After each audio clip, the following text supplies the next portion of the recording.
20 ildir dəyişməyən tək reseptim qarışqa yuvası tortudur.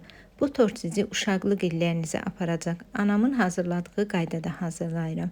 İlk öncə xəmir üçün olan ərzaqları qaba əlavə edib xəmir yoğururam. Unu az-az əlavə edin, bəzən az, bəzən də biraz artıq ola bilər. Yumuşaq ələ yapışmayan xəmir alınır. Xəmiri 2 hissəyə bölüb paketləyib qoyuram buzluğa. Xəmir biraz bərkiməlidir. Yuduğum qozları Aura kağız dəsmalları ilə yaxşıca qurulayıram. Aura mənim mətbəxdə ən böyük köməkçimdir. Əlimin altında mütləq Aura olmalıdır.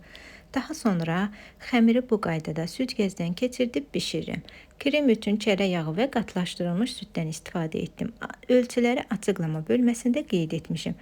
Bişirdiyim xəmiri əlimlə biraz xırdalayıram. Daha sonra üzərinə qoz kremi əlavə edib yaxşıca qarışdırıram. Yaxşıca qarışdırıb istədiyiniz formada hazırlaya bilərsiniz. Mən bu videoda 2 forma verdim ki, sizə də fikir olsun. Birini də sonda sizə göstərəcəm. Bir gün soyuducuda gözlədirəm. Ən sonda da zövqə görə üzərinə şokolad əridib əlavə edə bilərsiniz.